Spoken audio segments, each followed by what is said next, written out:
सभा में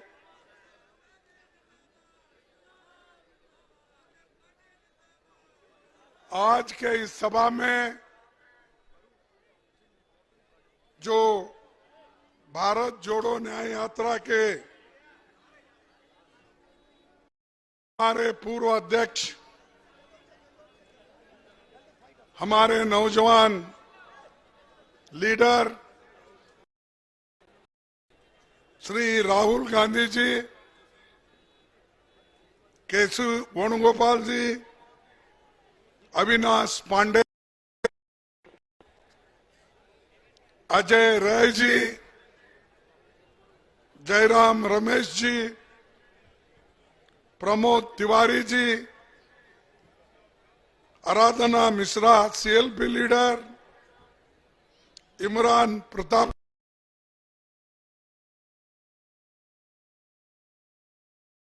जी, प्रदीप सिंघल और पंकज और सारे हमारे कांग्रेस नेतागण जो यहाँ बैठे हैं, खासकर जो हमारे पास भारत ले रहे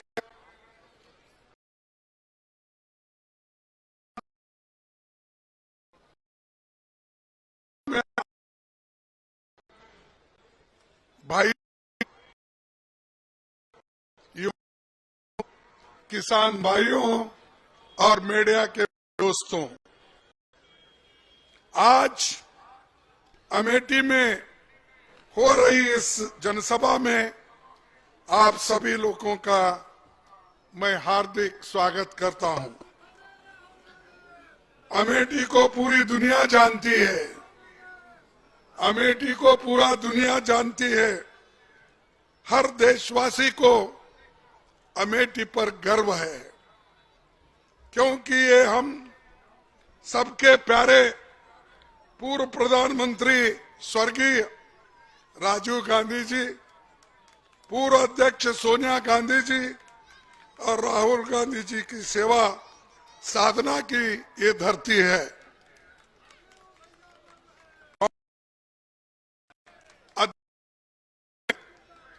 जब सोनिया गांधी जी यहाँ पर 1998 में अमेठी आई, उन्होंने अपनी बात रखी, मैं उसको यहाँ दोहराना चाहता हूं। मेरे मन में अमेठी के लोगों के प्रति अटूट प्रेम और आदर है। अमेठी मेरे पति की कर्मभूमि थी। उनके दिल में अमेठी की भाई बहनों के लिए कितना प्यार है और समर्पण था, ये मैंने बहुत गहराई से महसूस किया है। आपने हर हालत में हमारा साथ दिया है, ये हम कभी नहीं भूल सकते। ये जो बात है सोनिया गांधी जी के बात है, उन्होंने अमेठी के लोगों को 1998 में कहा था, और आज वही बात फिर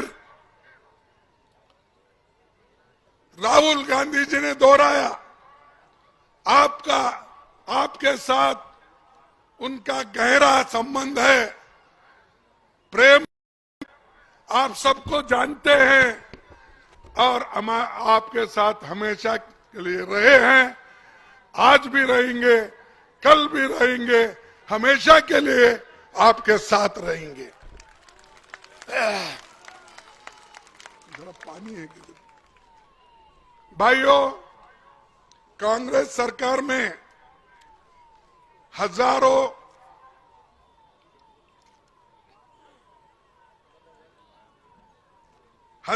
करोड़ के प्रोजेक्ट्स यहां पर आए, अप्रूव हुए, लेकिन ज्यादातर प्रोजेक्ट्स अटके रहे। वो मोदी शुरू में आके ये भाषण देते थे, अरे कांग्रेस में हमेशा अटकता है, झटकता है, पटकता है, ये कहते थे। मैं पूछता हूं आज जो प्रोजेक्ट्स यूपीए सरकार में सोनिया गांधी के पीरियड में जो थे वो प्रोजेक्ट्स आज क्यों नहीं हो रहे, वो काम क्यों चालू नहीं हो रहे? क्योंकि यूपी के लोगों में खास अमेठी पर और रायबरेली पे वो काम नहीं करना चाहते हैं। ये एक दुश्मनी निकालने की साजिश कर रहे हैं। अरे भाई, लोग तो सभी आप ही के हैं। आप जो चीजें मंजूर पहली हुई थी उसको आप कैंसल करते हो, निकाल देते हो। अरे एक आदमी आपको वोट देता है, दूसरा हमको दिया होगा, लेकिन तुम लोगों में भेदभाव करके गवर्नमेंट के प्रोजेक्ट को रोकना और उसको हर चीज से तंग और तबाह करना और आड़े टांग डालकर आज अमेठी को मिलने वाला, रायबरेली को मिलने वाला सभी प्रोजेक्ट्स को आपने खत्म किया है। बातें बहुत बोलते हैं बीजेपी के लोग, खासकर जब कभी बात आती है। मैं ये कहूंगा कि मेगा फूड पार्क का एक प्रोजेक्ट था जिससे किसानों के लाखों लोगों का उसका फायदा होता था, लेकिन उसके बारे में उन्होंने रोक डाला। उसके बाद में सेल का प्रोजेक्ट जगदीशपुर में उसको रोक डाला, पावर प्लांट इसको भी रोक डाला, रेल लाइन वो भी उसमें भी रोक डाली, हाईवेज उसमें भी रोक डाली। अरे भाई, दूसरों को करते थे आप, अब पहले कहते थे कांग्रेस बोले तो अटकना, झटकना, पटकना बोलते थे। तुम क्या कर रहे मोदी जी? और आपके शिष्य आकर यहां क्या कर रहे हैं? वही अटकाने का काम कर रहे हैं। याद रखो, अगर ऐसा ही आप करते गए, जनता एक दिन आपको पटकेगी। तुम हमको पटकाने की कोशिश कर रहे हो, हमको झटका देने की कोशिश कर रहे हैं, वही एक दिन आपको भी आएगा। झटकना, पटकना, लटकना ये आपको भी आएगा। तो भाइयों, मैं आपसे यही कहूंगा, जो एक डेवलपमेंट का दौर था वो कांग्रेस का था, यूपीए सरकार का था। इससे पहले इंदिरा गांधी जी ने, राजीव गांधी जी ने, जवाहरलाल नेहरू जी ने, लाल बहादुर शास्त्री जी ने जो देश को एक आज मदद दी थी वो नहीं मिली।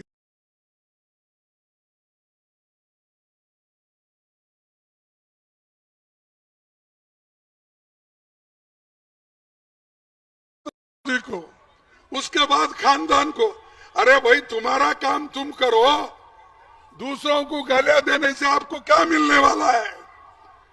जिस देश में एक सुई नहीं बनती थी आजादी के पहले, इस देश में एक सुई नहीं बनती थी,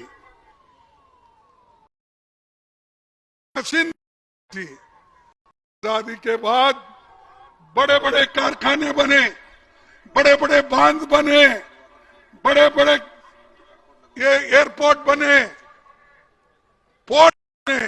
ये तुमने बनाया? ये सब मोदी जी के जमाने में हुआ। अरे ये ऐसा झूठ बोल बोल कर, मैं तो उसीलिए उनको कहता हूं झूठों का सरदार।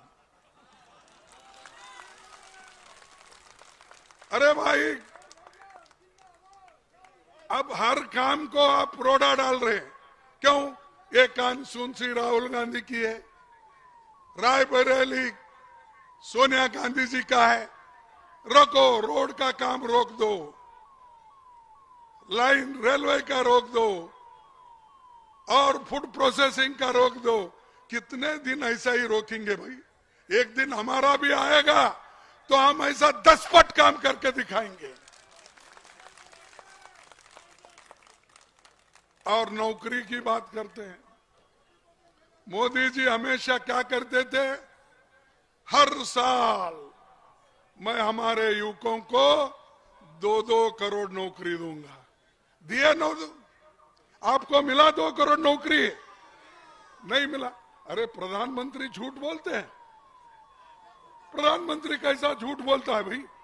वो तो सत्य हरिश्चंद्र है। सत्य हरिश्चंद्र कभी झूठ बोलता है? फिर 2 करोड़ नौकरी नहीं दिए, 15-15 लाख काला धन लाकर तुम्हारे जेब में डाल दूं बोले। दिए क्या? नहीं दिया। तो मोदी झूठ है क्या हम झूठ है? क्या बीजेपी झूठ है, कांग्रेस झूठ है? ये बात हुई ना। जो हम हमेशा जो कहते हैं वो करके दिखाए हैं। नरेगा हमने लाया गरीबों को मजदूरी देने के लिए, पेट भरने के लिए हमने फूड सिक्योरिटी एक्ट लाया, खाना देने के लिए, बच्चों के पढ़ाई के लिए कानून लिया। तुमने क्या किया? एक तो काम बताओ। बड़े बड़े कारखाने हमने नेहरू जी के जमाने में बनाया, बैंक बनाए। उस बैंक को लूटने वाले लोगों को तुम सब सपोर्ट कर रहे हो। वो पैसे लेकर बाहर भाग रहे हो। और यहां कोई गरीब आदमी 10-12 हजार रुपए लोन लेता बैंक से, उसको बंद करते हो, उसके घर पे नोटिस लगाते हो। लगाओ नोटिस। जो 13 लाख करोड़ लेकर यहां से भागे हैं उन पे लगाओ। इतने पैसे आपने बैंक से लूट लूट के उनको दिया और हमको बोलते हैं कि इस कांग्रेस ने बर्बाद किया। क्या बड़े कारखाने करके बर्बाद किया? एम्स बना के बर्बाद किया? इंजीनियरिंग कॉलेज करके बर्बाद किया? और कंपलसरी एजुकेशन में सबको शिक्षा देने की काम शुरू की, उससे बर्बाद हुआ? शेड्यूल ट्राइब्स को रिजर्वेशन दिए, वो उससे खराब हुआ? बताओ हमको। जो काम हमने किया इस देश के लिए, हमने कुर्बानी भी दी। देश एक रहना ये हमारा पहले से काम चल रहा है। देश को जोड़ना, उसी लिए तो राहुल गांधी जी कन्याकुमारी से लेकर कश्मीर तक चले और आज मणिपुर से लेकर बंबई तक को चलने वाले हैं। अरे जिस जगह से राहुल गांधी खुद मणिपुर गए, लोगों को मिले, अब मोदी भी एक दिन भी नहीं गया, जाने की हिम्मत भी नहीं। अरे जिस आदमी में देश को बचाने के लिए, समाज को बचाने के लिए वहां जाकर उनको शांति से रहने के लिए नहीं करता, क्या इस देश का गरीबों का? तो भाइयों, ऐसे लोगों को रखना आगे 2024 के चुनाव में। ऐसे लोगों को आप वोट देंगे, उनके चेलों को वोट देंगे, उनके चपाटों को वोट देंगे? नहीं, ये मजबूती के साथ रहो। जो वचन तुमने दिया है उसका पालन करो। यहाँ जो आए हैं एक एक आदमी 1000-1000 वोट भी अगर लाए तो पूरा कांग्रेस पार्टी अपनी झंडा यहां फैला रही। और नौकरी सुनो भाई, सुनो। अरे जोश में होश मत खो भाई, जरा सुनो भाइयों। ये लोग बोलते थे, एम्प्लॉयमेंट की बात करते थे।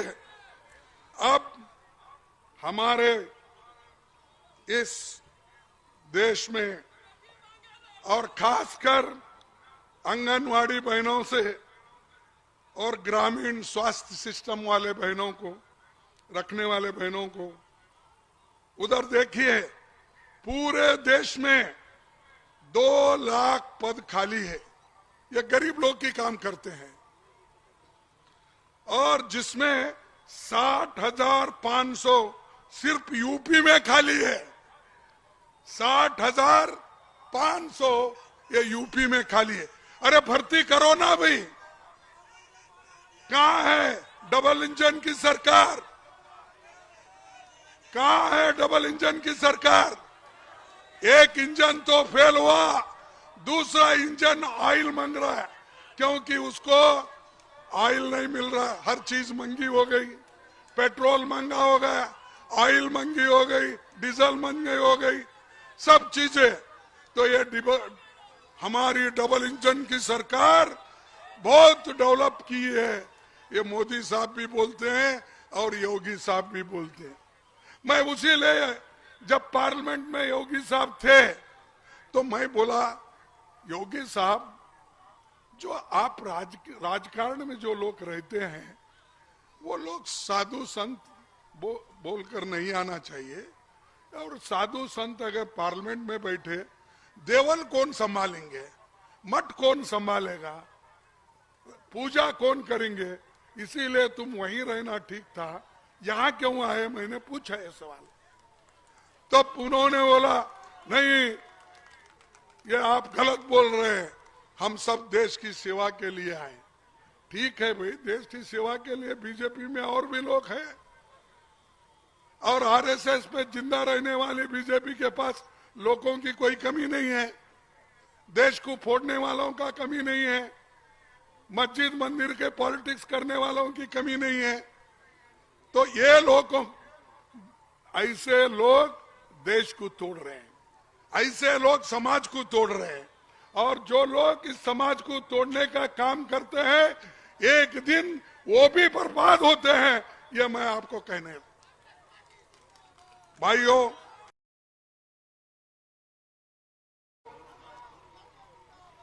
दस साल ये सरकार में है। सरकारी नौकरी में कितने जगह खाली है? 30 लाख वैकेंसीज है। 30 लाख रेलवे में, पोस्ट में, सेंट्रल स्कूल्स में, केंद्रीय विद्यालय में, एकलव्य स्कूल में 30 लाख। क्यों नहीं भर्ती कर रहे भाई? इसीलिए भर्ती नहीं कर रहे, उसमें सब रिजर्वेशन के एससी, एसटी, ओबीसी के लोग आते हैं। 15 लाख लोगों को, शेड्यूल कास्ट के लोगों को नौकरी मिलती है, शेड्यूल ट्राइब को मिलती है, बैकवर्ड को मिलती है। इसीलिए ये भर्ती नहीं करना चाहते हैं। अगर भर्ती हो गया, वो अभिमान से, स्वाभिमान से जी सकते हैं एक परमानेंट नौकरी लेकर, लेकिन वो नहीं चाहते क्योंकि ये गुलामी में ही रहना चाहिए और गुलाम बन के ही रहना चाहिए। ये उनका मंशा है और हम लोगों को सिखाते हैं देशभक्ति। अरे देशभक्ति हमारे पास जितनी है, हमने कितनी कुवत लगा के, अपना पूरा कोशिश करके, गांधी जी से लेकर जवाहरलाल नेहरू से लेकर सभी ने जेल में गया और आजादी हासिल की। हमारे बड़े बड़े नेता जैसा अब्दुल कलाम आजाद है, वल्लभ भाई पटेल है, सभी ने, वही कौन से हैं? कल लीडर यहाँ आके भाषण करता है, कितने लोग उनके जेल में गए थे। मेरे लोग क्विट इंडिया मूवमेंट में 10,000 लोग मर गए, 10,000 लोगों के ऊपर गोली भी चली, कहीं कहीं मरा, कहीं मरा। तुम्हारे पास कौन मरे भाई? बताओ, उसकी एक लिस्ट तो बताओ। नहीं, जो हम कर रहे हैं, हम किए हैं, और जो आजादी दिलाए, तुम आकर उसके ऊपर बैठे हो गद्दी पे। तुमको मालूम नहीं हमारी चिंता क्या थी, कितने परेशान हमारे लोग थे, कितने लड़े, कितने लोग अपने स्कूल छोड़े, कितने लोग अपनी खेती छोड़ी, कारोबार छोड़ा, देश के लिए छोड़ा। और तुम क्या कर रहे हो? तुम एक एक को लाके गरीबों का पैसा उनके हाथ में दे रहे हो। जैसा कि राहुल जी ने अभी कहा, देश में चंद लोग ही ऐसे हैं कि उंगली पे गिने उतने लोग अमीर हो रहे हैं और गरीब गरीब हो रहा है। आप महसूस नहीं कर रहे कि इतने गरीब हो रहे हैं, पूछो मत। गरीब आज इतना इन्फ्लेशन से यानी महंगाई से परेशान है, एम्प्लॉयमेंट नहीं है, बच्चों के पढ़ाई के लिए पैसे नहीं है,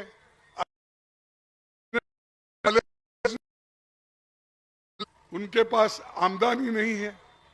तो इसलिए भाइयों, मैं यही कहना, आज जो बीजेपी अपना ढोल बजाती है और पीठ थपा लेती है, आप देखे भी होंगे कि पार्लियामेंट में उन्होंने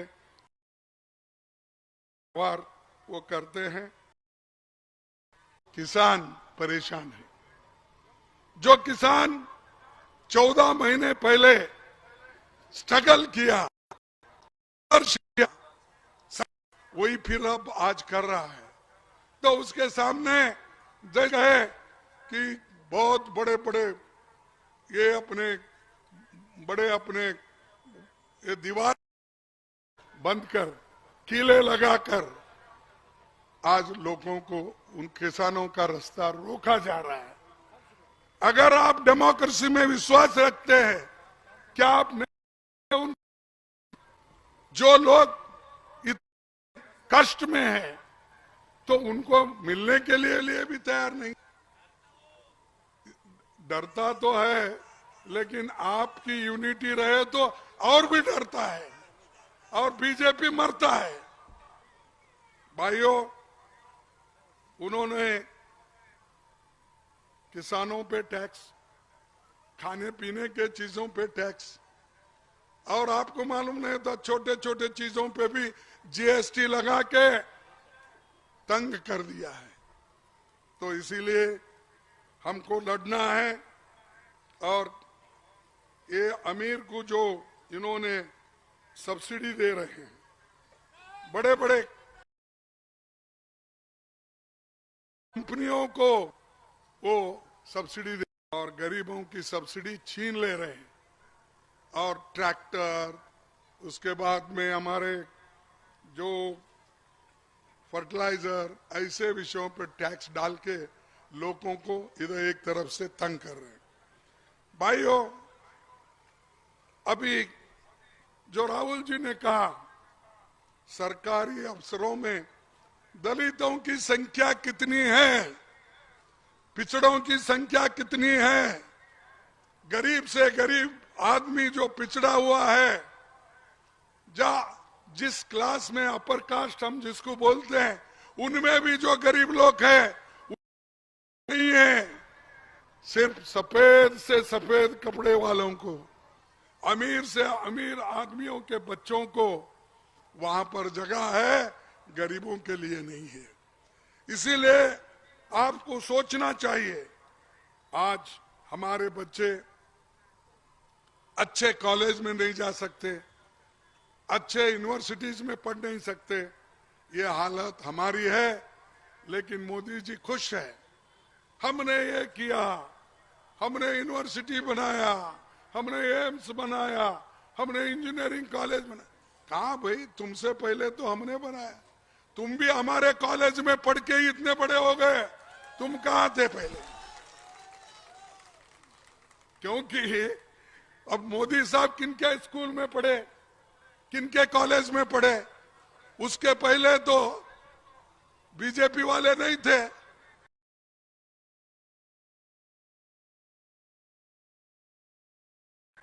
ये लोग वही स्कूल के लिए, ये लोग एक ही स्कूल खोलते थे कि देश तोड़ने के लिए, डिवाइड करने के लिए क्या काम करना चाहिए, ये ट्रेनिंग आरएसएस को देते थे, आज भी दे रहे हैं।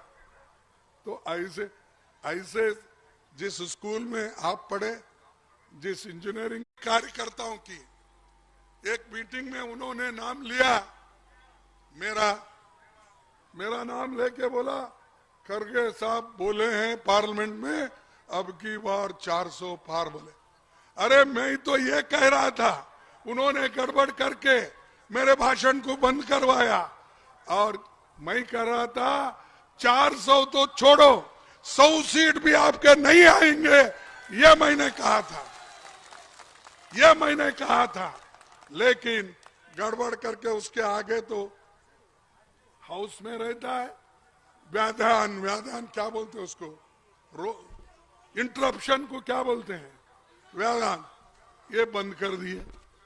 तो हम परसों उनके मीटिंग में बोल रहे हैं, कल कुछ मीटिंग हो गई, वर्कर्स मीटिंग में बोल रहे हैं कि खड़गे जी ने ही ऐसा कहा। अरे खड़गे जी ने ये कहने को तैयार है, तुम देश जितना जल्दी छोड़ेंगे, सत्ता कितनी जल्दी आपकी चले जाएगी, उतना देश के लिए अच्छा होगा, यह मेरा कहना है। और प्रियंका जी ने भी यूपी के सभी बेटियों को न्याय दिलाने के लिए सड़कों पर आई और उन्होंने एक स्लोगन दिया, मैं लड़की हूं, लड़ सकती हूं, ये उनका स्लोगन था। और नारे के साथ उन्होंने यूपी की बच्चों को अपने ताकत को पहचान की प्रेरणा दी। उन्होंने कहा तुम्हारी ताकत है, इसीलिए इसको असर्ट करो, तुम लड़ सकते हो, तुम्हारे ऊपर जब अन्याय होता है उसके खिलाफ तुम लड़ते रहो।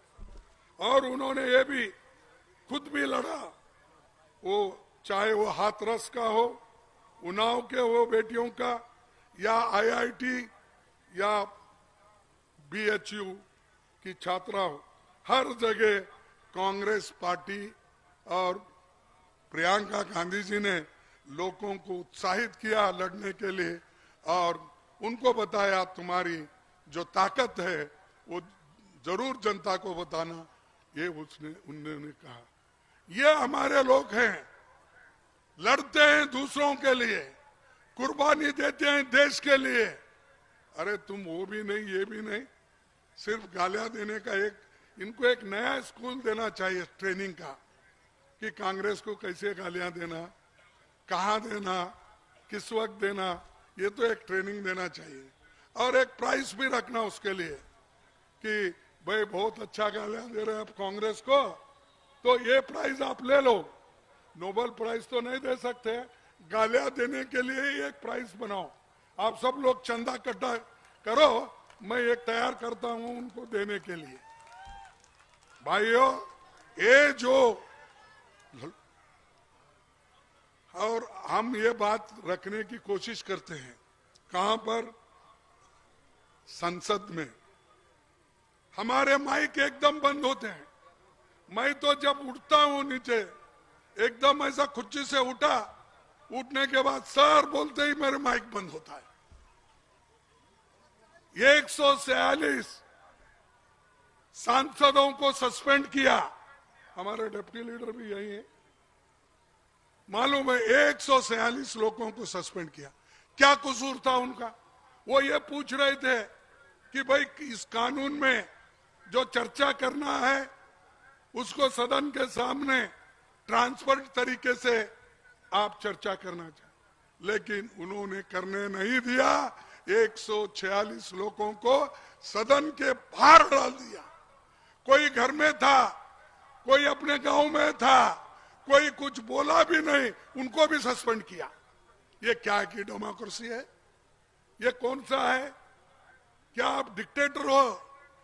खैर डिक्टेटर तो बनना चाहते हो, उसीलिए मैं कहूंगा इस बार अगर मोदी चुन के आया तो इस देश में डेमोक्रेसी नहीं रहेगी, ये मेरा कहना है।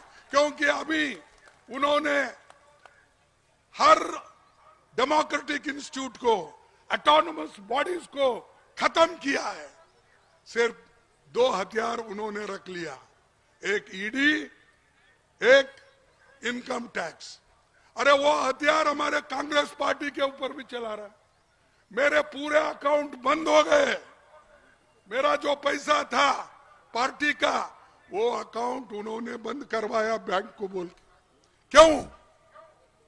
हजारों करोड़ रुपए आपने बड़े बड़े कॉरपोरेट लोगों से लिए, वो चलता है, लेकिन हमारे पास 100-150 करोड़ है तो उसका अकाउंट बंद कर देते हो।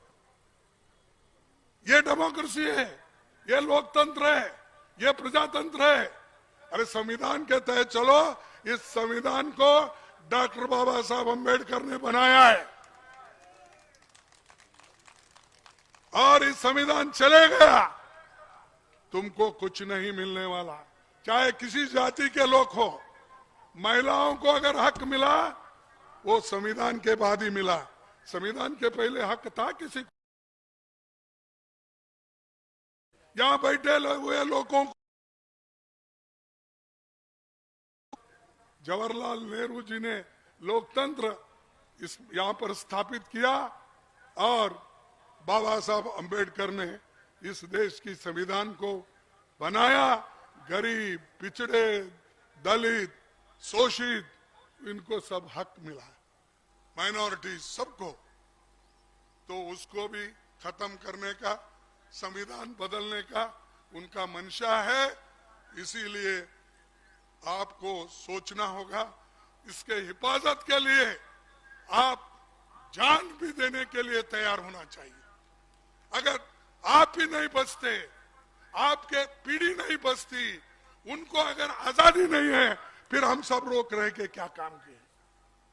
जो आजादी हमको मिली है उसको भी बचाना, लोकतंत्र को बचाना और संविधान को भी बचाना। तो भाइयों, मैं आपको यही कहूंगा। और यहां तक कि उन्होंने सिर्फ हमारे को ही सताया नहीं, राहुल जी के मेंबरशिप को रद्द कर दिया। राहुल जी का जो पार्लियामेंट मेंबरशिप था उसको भी रद्द किया। खैर हम कोर्ट में गए, वो बात हो रही। ये ऐसी ऐसी चीजें करते हैं, शायद ही दुनिया के किसी लोकतंत्र में नहीं होता। लड़ते हैं, उसूलों के लड़ते हैं, आइडियोलॉजी पे लड़ते हैं। तुम्हारी कौन सी है? राहुल जी के सदस्यता को बंद करना। यहां पर औरतों पे अत्याचार होता है। यूपी में कहां है डबल इंजन सरकार? कहां सो रही है? और बात बहुत करते हैं। तो इसीलिए मैं कभी कभी कहता हूं, मुख में राम बगल में छुरी, ये मत रखो। आप हमेशा जैसा बोलते हो वैसा चलते रहो, लेकिन बगल में छुरी लेके राम राम बोले तो भगवान भी तुम्हारे को माफ नहीं करेगा।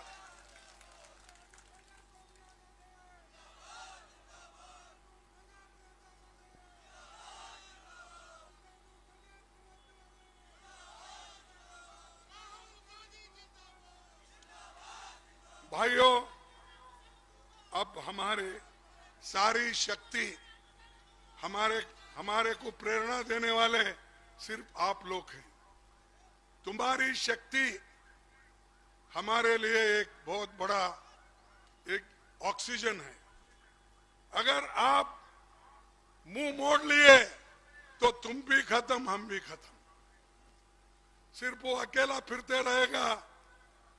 मोदी जी वो बोलते रहेंगे, कभी यूए में, कभी अमेरिका में, कई लंदन में, कई कोरिया में, कई जापान में। मैं समझता हूं जितना प्राइम मिनिस्टर बन के उन्होंने दुनिया के चक्कर लगा देशों के, कोई प्राइम मिनिस्टर नहीं गया। और हासिल क्या हुआ वहां से? कोई बड़े कारखाने आए नहीं, सिर्फ लाए, कहीं गए, पाकिस्तान गए, किसी के गले लगा लिए और चाइना के आदमी को बुलाए, प्राइम मिनिस्टर को, उसको झूले पे बिठाए। यही काम करते गए और वो लोग इनके खिलाफ होते गए। चाइना हमारा जगह कब्जा कर लिया है, तो आप वो पहले छुड़ाओ भाई, वो जमीन छुड़ाओ, फिर बाद में झूले में बैठो। इधर झूले में बैठते हो लेकिन हमारी जमीन खिसकती जा रही है। तो ये मोदी जी की कला है।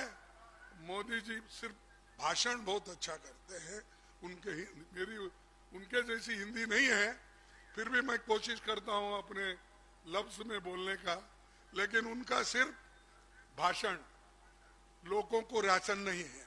राशन तो हमने दिया, हमारे एक्ट ने दिया। उन्होंने क्या बोलते हैं, 80 करोड़ लोगों को मैं फ्री धान दिया, अन्न दिया। अरे बाप, तेरे से पहले हमने कानून बनाए, सोनिया गांधी ने कानून बनाई, हाँ, उस कानून के तहत मिल रहा है, तुम्हारे वजह से नहीं मिल रहा। हमारे कर्नाटक में तो फ्री देते थे हम कभी एक पैसा भी नहीं, ऐसा ही हर स्टेट में फ्री देते थे।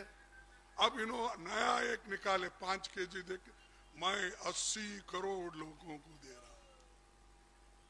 कितने लोगों को नौकरी लगाए वो नहीं बोलते, लोगों की आमदनी कितनी बढ़ी वो नहीं बोलते, एमएसपी कितनी बढ़ा है वो नहीं बोलती, लेकिन ये बात बोलते हैं बार बार। इसीलिए मैं ज्यादा आपको और यहां बिठाना नहीं चाहता। जो राहुल जी के 5 प्रोग्राम है, युवाओं को, बेरोजगार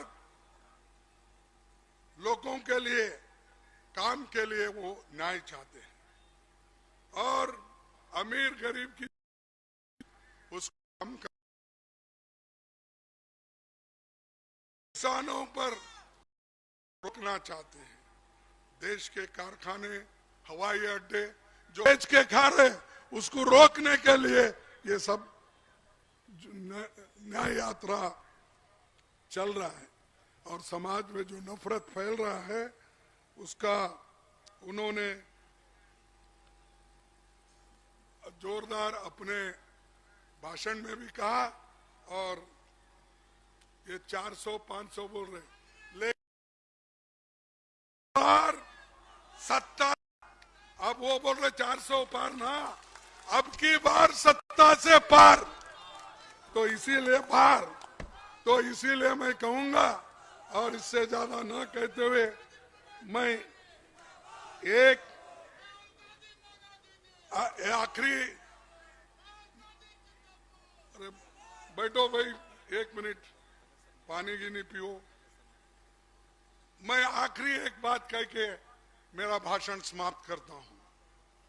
अगर तलाश करे कोई मिल ही जाएगा, अगर तलाश करे कोई मिल ही जाएगा, मगर तुम्हारी तरह कौन हमको चाहेगा। अगर तलाश करे कोई मिल ही जाएगा, अगर तुम्हारी तरह कौन हमको चाहेगा। यही अमेठी के लोग बोलते हैं, यही अमेठी के लोग बोलते हैं, यही अमेठी के लोग बोलते हैं। तो इसलिए भाइयों, आपके चाहते यहाँ है, और कोई तो मिलता, कोई तो एमपी होता, कोई तो कुछ करता, लेकिन ऐसा आदमी, ऐसा इंसान कौन मिलेगा, कहाँ मिलेगा। तो ये इतना कह के मैं अपने बात को खत्म करता हूं। और मैं 3 स्लोगन लगाऊंगा, 3, अरे चुप बैठो, 3 स्लोगन लगाऊंगा। जय हिंद, जय हिंद, जय हिंद, जय कांग्रेस, जय कांग्रेस, जय कांग्रेस। आखिरी में कहूंगा, जय भीम, जय भीम। ये मैं इसलिए कह रहा हूं, जो संविधान बनाया है उस व्यक्ति को इस देश में अपमान नहीं होना, वो संविधान सुरक्षित रहना, इसलिए मैं ये बात कह रहा हूं। आपको सबको नमस्कार, धन्यवाद।